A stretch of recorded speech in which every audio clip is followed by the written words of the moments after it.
Alright, so we learned about for a parallelogram was that consecutive angles are supplementary. Consecutive angles are angles that are right next to each other, like angle B and angle A.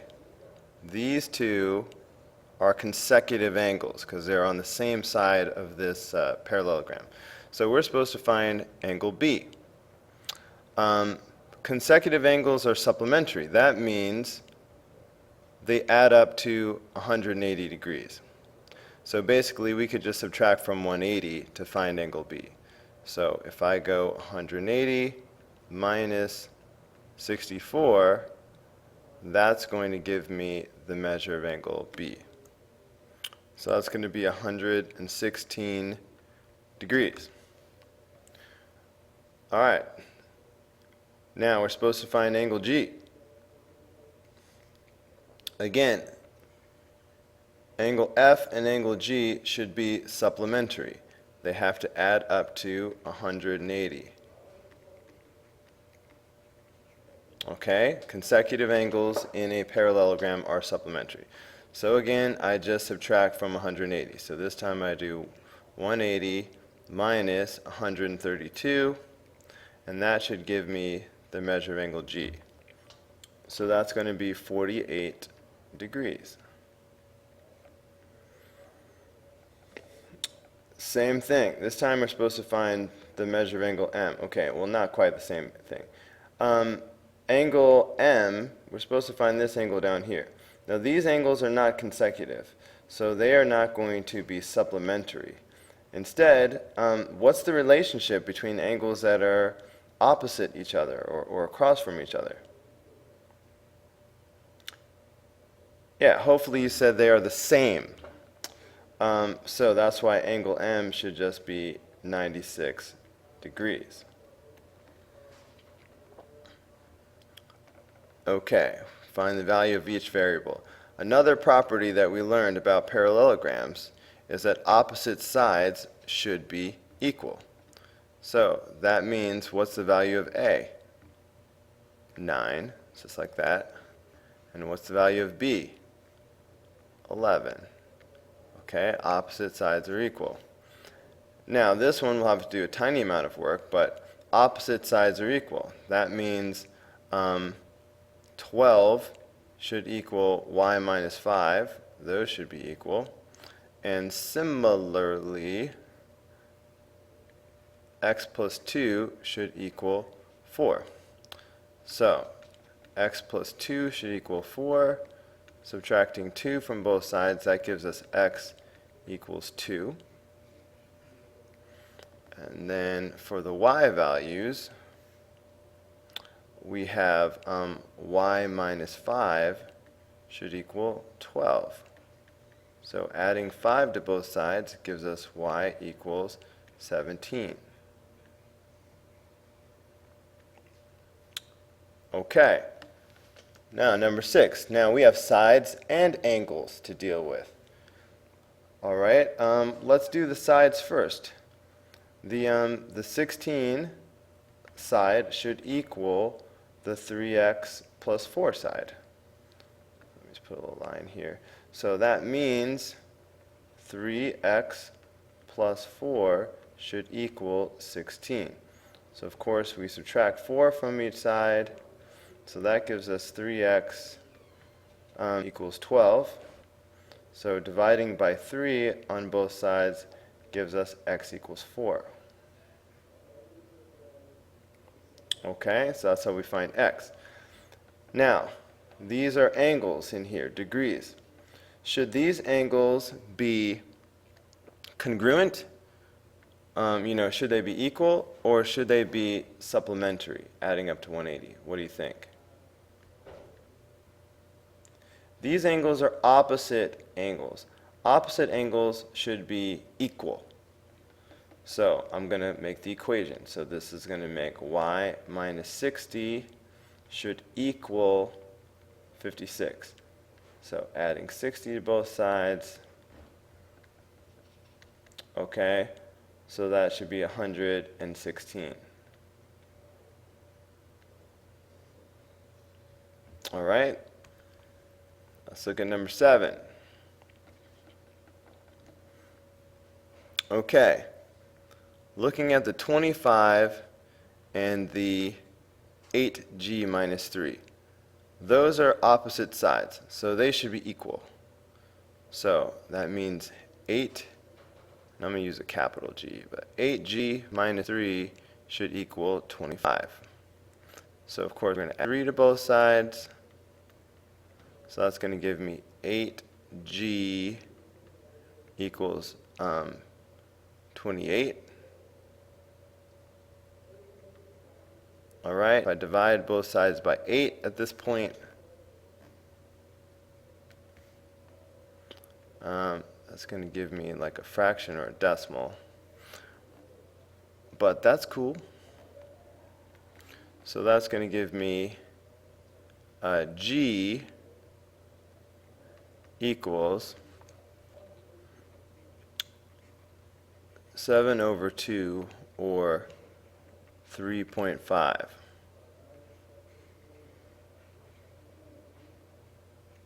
Okay. Now, be careful with these angles. Question, am I going to set these equal to each other? Do I do f plus 30 equals 72? Is that what I'm going to do? All right, I'm really hoping you were saying no, that's not what I'm going to do. These angles are only equal to each other when they are across from each other, opposite each other. How are the angles related to each other when they are on the same side of the line, when they're sort of together like this on the left side? What's the relationship here? There's a word for it. These are supplementary. Please remember that. When they're on the same side, they're consecutive like that. These are supplementary. And that means they add up to 180 degrees. Okay, so instead of setting them equal to each other, I'm going to make an equation like this. I'm going to show them adding up to 180. So basically, f plus 30 plus 72 should equal 180. That's what it means to be supplementary. The two angles should add up to 180. This angle plus this angle equals 180. These parentheses aren't really doing anything, so I could just go ahead and basically erase them at this point. So I'm just really combining like terms now. So 30 plus 72, that's 102. So I've got f plus 102 equals 180. Of course, I'm going to subtract 102 from both sides.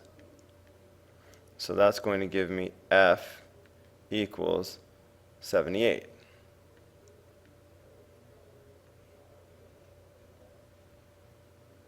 Okay, so that's how we do number 7. Look at number 8. Another property that we learned about parallelograms is that the diagonals bisect each other. That means these diagonals cut each other in half. Okay? That means the two halves should be equal to each other. So for example, m plus 8 should equal 3m.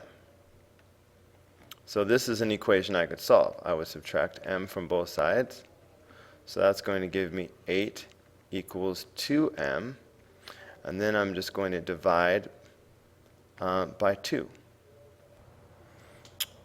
All right, so the rest of number 8 and number 9 are all the same as what we've been doing. So I'm just going to throw it up here so you can just check your answers without going through step by step. So I'm just going to pause for like 10 seconds. If you need to pause the video to analyze the writing on the screen, go ahead. But in 5 seconds, I'm going to move forward.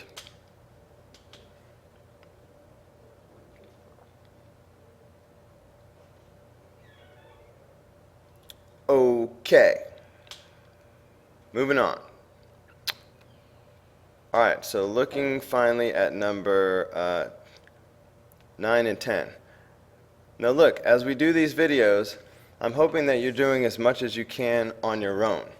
So like looking back at the problems we just did, you know, once I did number 8, if you were in a mode of copying off of me because you didn't know what you were doing, once I gave you the idea, I'm really hoping you guys are pausing the video and then trying to do it on your own, and then restarting the video and seeing if you're right. If you're just copying off of me the entire video, then that's a big problem. You're not learning anything if you do that. So I'm mentioning that now because number 10 and number 11 are similar. It's very likely that you got stuck on these. But after I do number 10, I want you to pause the video and try to do number 11 by yourself. Don't just keep watching the video and watch me do 2 problems in a row. You're not going to learn anything that way. So I'm going to do number 10, then you pause the video, and then you try to do number 11 by yourself. And then you can run the video again to see if you were right. That's how this whole video thing is supposed to be working. Okay. Number 10 says the measure of the measure of one interior angle of a parallelogram is 2.6 times the measure of another angle. Find the measure of each angle. Alright, so here's my picture, and you all should do the same. When you see sort of a word problem like this without a picture, draw your own picture of a parallelogram. So one angle is 2.6 times as big as another angle. So what you should do is pick 2 angles, and one will be 2.6 times the other. Let's start with a smaller one and call that x. Okay, say if I call this x. Alright, obviously this will be also x over here. Well, don't worry about that right now. So apparently there's this bigger angle and a smaller angle because one is 2.6 times as big as the first one. So x is going to be the smaller angle. Now let's figure out an expression for the bigger angle. Well, I'm not going to just put a y because I don't want a new variable if I can avoid it. If the bigger angle is 2.6 times as big as the smaller angle, then what could I write as an expression for the bigger angle? I could just write 2.6x. Okay? Because this is the smaller angle. The other angle is supposed to be 2.6 times as big. So 2.6 times the smaller angle, that should be an expression for the bigger angle. So these are my 2 angles. That's the key to the whole problem right there. If one is 2.6 times as big, call one of them x, call the other one 2.6x.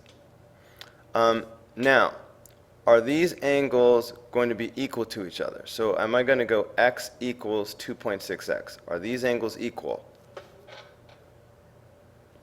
No, obviously these angles are not equal. I've got a small one and a big one. One of them is 2.6 times as big, so they're not equal. But there is a relationship between them, as we discussed in previous problems. What is the relationship between consecutive angles like this? Alright, I'm really hoping you said that they are supplementary. They add up to 180 degrees. So, if they add up to 180, that literally means this angle plus this angle should equal 180 degrees. So, everyone should write down this equation. 2.6x plus x should equal 180 degrees. That's what it means to be supplementary. Solving this equation is easy. 2.6x, and this is basically like having 1x. Okay, so that'll be 3.6x equals 180. So just go ahead and divide both sides by 3.6.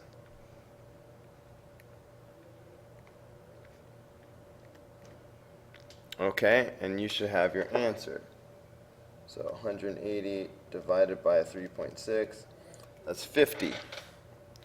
So x equals 50. Now that's not quite the end of the question, because they want the measure of each angle. So they really want to know what are all the angles in this picture. So apparently, we found x. So this angle right here is 50 degrees. Now, what about the big angle? Okay, well, if x is 50, then that makes this angle 2.6 times 50. Okay, 2.6 times 50, that's 130. Okay, which makes sense because they're supposed to be supplementary, aren't they? 50 plus 130, okay, that gave us 130. Okay, 50 plus 130 would be 180. So the small angle is 50, the bigger angle is 130. I just multiplied by 2.6. Of course, this angle over here should be the same because they're across from each other. So that's 130, and this angle is 50. Okay, so as far as your answer on your homework or a quiz or whatever, you would say something like this. And I'm going to say it in the words first. The small angles are 50, or I could say the acute angles are 50 degrees, and the obtuse angles are 130 degrees. And there it is in writing. The acute angles are 50 degrees, and the obtuse angles are 130 degrees. Okay, please pause the recording and try to do number 11 on your own. It's basically the same thing. So you should be able to do number 11 by yourself. And then just check your answer when you're done. Okay, number 11. The measure of one interior angle of a parallelogram is 57.8 degrees more than the measure of another angle. Find the measure of each angle. Well, they're talking about a parallelogram. I don't see a parallelogram, do you? What are we going to do about it? Draw yourself a diagram. Always make a diagram, you guys.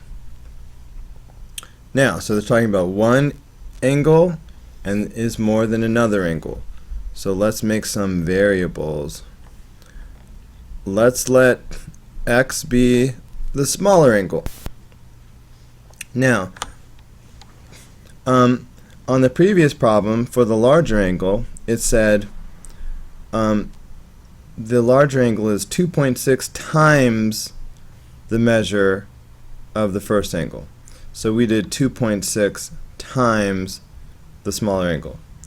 Does this say the same thing?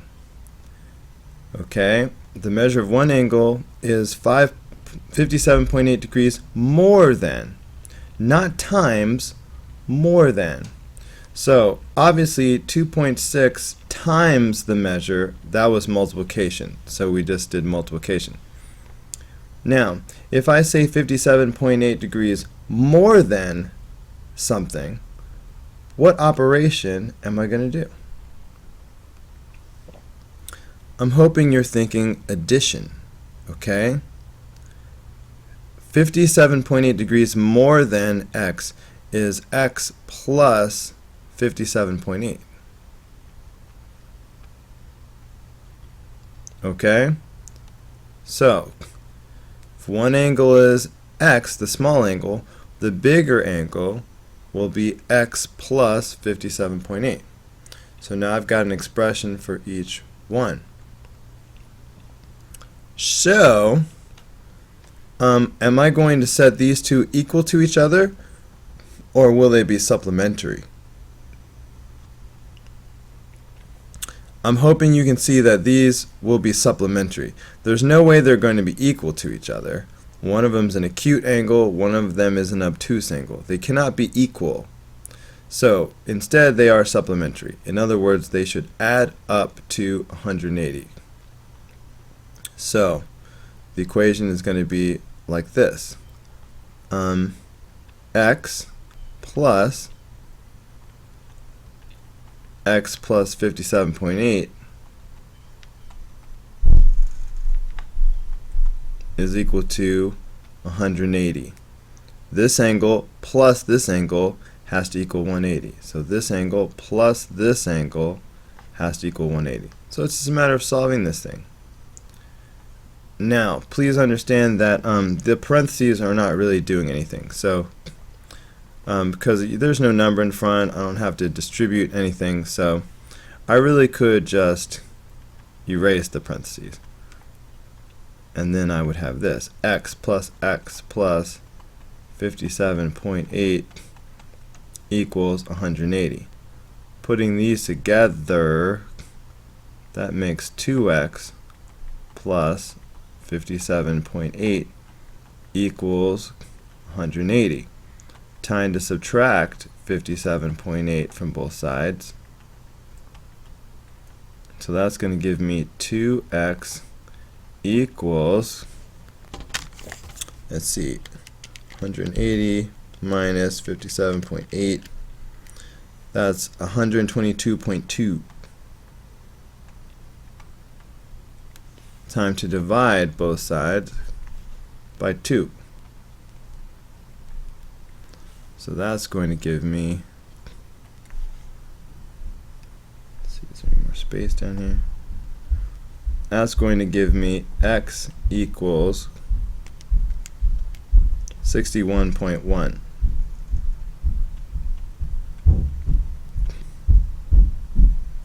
And that's how you do number 11.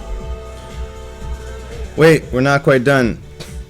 I spoke too soon. This is not the final answer.